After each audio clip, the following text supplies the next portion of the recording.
Oh, it's good to be back.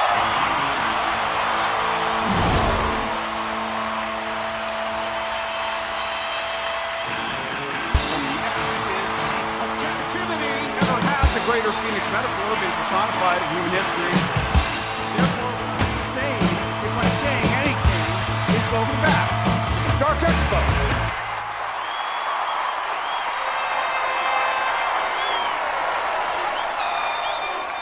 Oh, it's good to be back.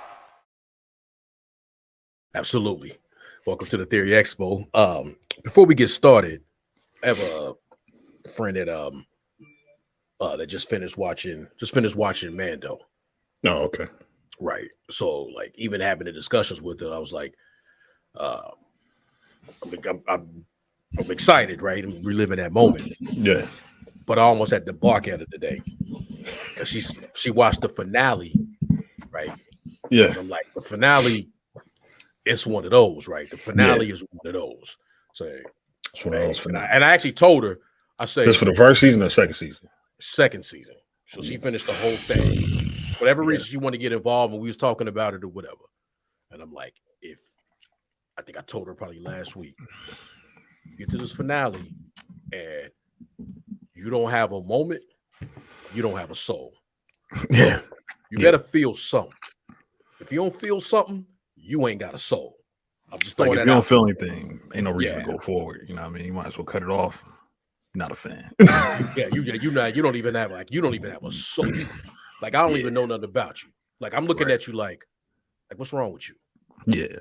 You ain't felt nothing. Pause. I feel a certain way about you. Yeah. She finished it, and then she's like, "Yeah, it was dope." Whatever. Then she say, "Who was that Jedi?" So she gotta go back. I was hot. I was salty. Yeah. Who's that Jedi? Who's that Jedi? Oh, that was Luke. I seen the other ones in the. No, you didn't. Did she get the Return of the Jedi? Yeah, she said, I seen all those. Oh, they must have deep faked him. Yeah, it was Luke. Yeah, it was Luke. It was Luke. And I felt something, obviously in a silly way, but I felt such a certain way that I took time. I made me some tea, and then I rewatched the finale myself. Yeah. Damn. It touched me, pause. And then I watched some YouTube clips of people's reaction to it again. Just a bunch of grown men crying, basically. But I watched that reaction again, and I was like, how don't you? Who was that? Was that Jedi? Right. Like, no, that was the Jedi. That was the guy. It made me even think a little bit. About at that time, like, and maybe it was good they didn't make another one in 88 and 89 and 90, you know, all that kind of stuff. Like, keep going. He probably didn't have the stories. He just probably didn't have them, right? He got into other things too, right? Like Raiders of the Lost Ark and other things, right? George got some other stuff on. Yeah, George started doing other shit. He doing all right. He was doing all right. He was like building that company, man. He was making so much money off merchandise. And, then he had the visual effects company and all that shit too. Yeah, he was exhausted, man. That dude wanted kids. He wanted a family at that point. He had the fire. He had a fire up on him. Yeah. He was done with the whole business. He probably didn't want to continue that story, but like I say, he wouldn't have did what he did with the prequels, because so I guess it's probably good. But it's just like when you see that, it's like, wow, we really didn't get that Luke. Nah, man. Like we never saw. And then, matter of fact, the next time we saw Luke was the Disney sequels, which was definitely not what we wanted. That's not Luke, man. Yeah, that's definitely not what we wanted. Like, we got Return of the Jedi to that, and then we didn't get that Luke. That was such an amazing.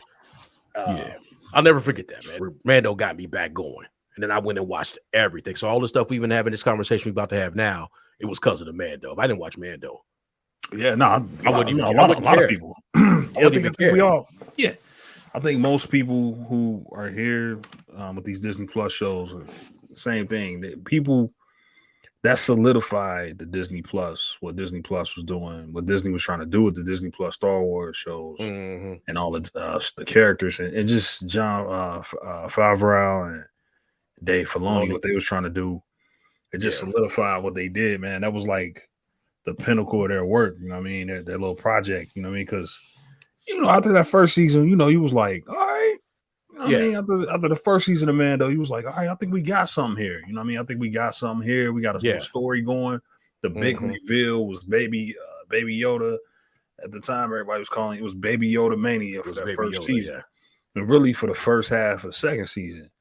And so we find out his name, Grogu. We get Ahsoka showing up.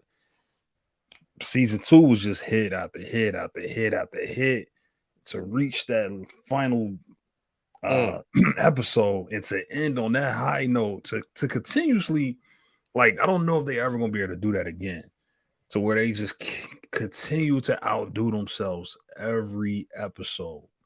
Every episode went up the prior episode. Yeah.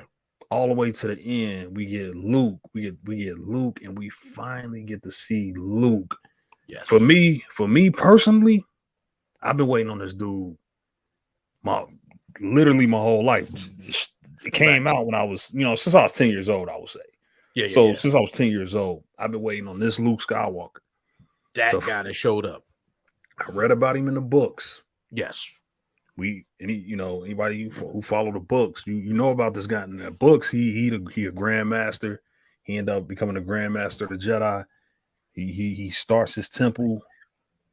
This is the guy we finally get to see this dude in the books, but this is the official canon.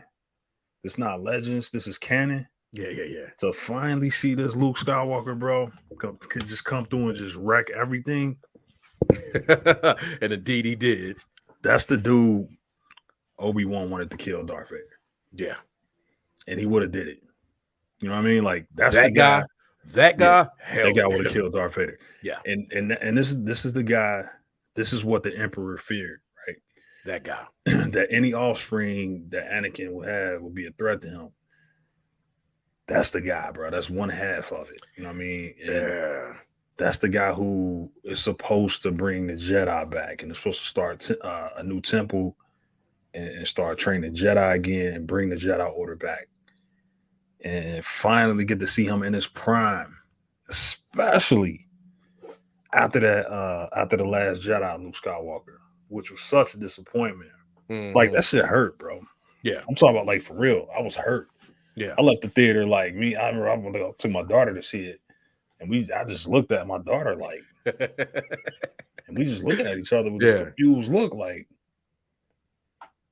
I was hurt, bro. Like, I was hurt. That's my favorite. That's like him and Boba Fett are my two favorite characters. And to see them do that, man, you never see the green lightsaber again. You never really see him in the X-Wing again.